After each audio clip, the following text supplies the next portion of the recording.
Om Shanti. Meditation के आज के सत्र में हम ये देखेंगे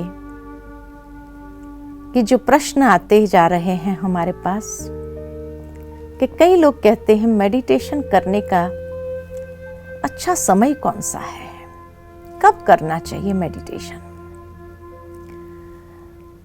तो कहा जाता है कि सुबह का समय या नमः शाम का समय सात्विक समय होता है। सुबह के समय को कहा ही जाता है ब्रह्म मुहूर्त, अमृत वेला, अमृत पान करने का वेला है।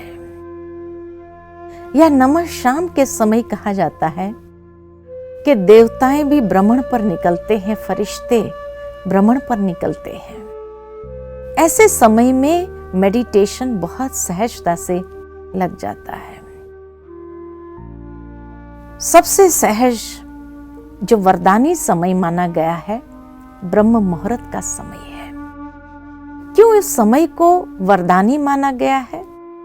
क्योंकि उस समय संसार के लोग सोए हुए होते हैं निद्रा में, इसीलिए डिस्टर्बेंस ज्यादा नहीं होता है। उस समय पर ध्यान लगाना अति सहज हो जाता है। जो ध्यान के लिए शांत वायुमंडल चाहिए, दिन भर में तो अनेक प्रकार का कोलाहल होता है, मन के अंदर भी बहुत सारा ट्रैफिक बढ़ जाता है विचारों का, जिसको शांत करना मेहनत का काम है। इसीलिए सुबह के समय में जब नींद से उठते हैं तो एक स्वतः मन का घोड़ा कोई दौड़ने नहीं लगता है, धीरे धीरे चलता है। तो बाहर का वायुमंडल भी शांत होता है और मन का घोड़ा भी इतना तीव्र गति से दौड़ता नहीं है। तो शांत सहजता से हो जाता है और शांति को अपने अंदर भर सकते हैं।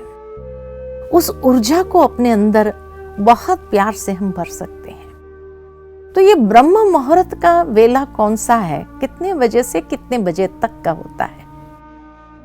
ब्रह्म मुहूर्त सुबह 3 बजे से 5 बजे तक को माना गया है। जो भी समय आपको अति उत्तम महसूस हो, मैं ये नहीं कहती हूं 3 बजे उठो, 4 बजे उठो, 4:30 बजे उठ सकते हैं।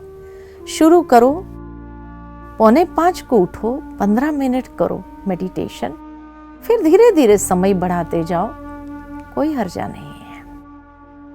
लेकिन आज के दुनिया में लोगों को जब कहते हैं कि भाई ब्रह्म मुहूर्त में उठो, तो महसूस होता है अरे आधी रात को। आधी रात नहीं है, ब्रह्म मुहूर्त दिन का आरंभ का समय होता है। लेकिन क्योंकि सोना ही हमारा 12 बजे के बाद होता है, तो नेचुरल है कि 3 बजे 4 बजे यही महसूस होता है कि आधी रात को कहाँ उठे। नहीं, उस समय निशाचर सब शांत हो जाते हैं और उस समय वायुमंडल बहुत सात्विक होता है। इसीलिए यह समय बहुत उत्तम माना गया है।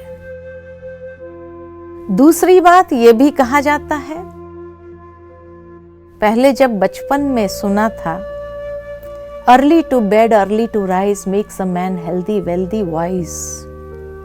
जल्दी सोना, जल्दी उठना मनुष्य के विवेक शक्ति को बहुत तेज करता है। जो भी सुबह उठने वाले लोग होते हैं और सुबह के समय में जब ध्यान में मन को लगाते हैं, तो उसकी विवेक शक्ति बहुत शार्पन हो जाती है, बहुत तेज हो जाती है। समय सूचकता उसके अंदर आ जाती है, समय पर सही निर्णय करना उसके अंदर ये कला विकसित होती है। और इसीलिए यह समय को उत्तम माना गया है। दूसरा, इस समय को इसलिए उत्तम माना जाता है क्योंकि जैसे सूर्यास्त होता है और अंधेरा छाने लगता है।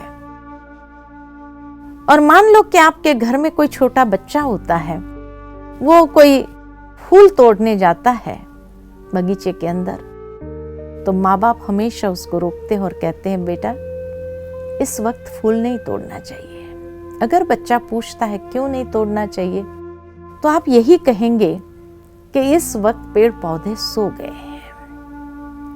सो गए यानी उसका साइकिल चेंज हो गया, वो ऑक्सीजन लेना शुरू करते हैं और कार्बन डाइऑक्साइड रिलीज करना शुरू करते हैं। तो पेड़ पौधे सो गए। अभी हमारी ये प्रकृति भी, ये पंच तत्व का शरीर भी उसी पंच तत्व से बना हुआ, उसी प्रकृति से बना हुआ है। और जब उसी प्रकृति से बना हुआ है, तो अगर वो प्रकृति सो जाती है तो ये प्रकृति भी सोना चाहती है। इसीलिए आप देखेंगे कि जैसे ही अंधेरा हुआ कि उबासी आना शुरू होती है, माना सिग्नल देना चालू करता है बॉडी भी। लेकिन तब हम घड़ी में देखकर कहते अरे 8 ही बजा है और इतना जल्दी सुस्ती आने लगी है। ऐसे करके अपने आप को कोई न कोई बातों में लगा करके किसी न किसी तरीके से हम जागृत रखना चाहते हैं। और उस सोने की जो इच्छा है उस प्रकृति की, उसको हम एक्सप्लॉइट कर देते हैं, उसको हम शोषण कर देते हैं। उसका शोषण करते हुए उसको जागृत रखने के लिए चाहते हैं। और इसीलिए चाहे बत्ती जला देते हैं, चाहे चाय कॉफी पी लेते हैं, माना किसी भी तरीके से। इतना जल्दी सोकर क्या करेंगे? जागृत हो जाए मन तो जागृत हो जाए। और 10 बजे तक तो कहीं सोशल मीडिया, टेलीविजन, उसी के ऊपर हम अपने समय को व्यतीत करते रहते हैं, यानी नकारात्मक बातों को मन के अंदर भरते जाते हैं और उस नकारात्मक बातों में मन का इंटरेस्ट डेवलप करते हैं, मन को जागृत कर देते हैं। फिर 12 बजे कहीं भोजन करते हैं और 12 बजे भोजन के बाद 1 बजे सोने जाएंगे। माना कितना हम शोषण करते हैं उस प्रकृति का जो सोना चाहती थी 8-9 बजे तक। वैसे भी कहा जाता है 10 माना बस, लेटेस्ट 10 बजे तक सो जाना चाहिए। 10 माना बस, बहुत हो गई दिनचर्या, अब सो जाओ। और 10 से 12 के बीच में नींद की एक साइकिल हमारी कंप्लीट हो जानी चाहिए। और इस तरह से 6 घंटा 4 बजे तक हम आराम से सो सकते हैं। और सुबह जब ब्रह्म मुहूर्त में उठते हैं तो कहा जाता है कि ब्रह्म मुहूर्त में प्रकृति पुनः जागती है। जागती है का मतलब है कि अब वो कार्बन डाइऑक्साइड खींचना चालू करती है, ऑक्सीजन रिलीज करना चालू करती है। और उस समय का जो ऑक्सीजन होता है ब्रह्म मुहूर्त का, वो अमृत के बराबर होता है। जैसे अमृत पान करना कहा जाए वैसे होता है। और इसीलिए जब वो समय में आप थोड़ा सा प्राणायाम कीजिए, उस ऑक्सीजन को अंदर लीजिए।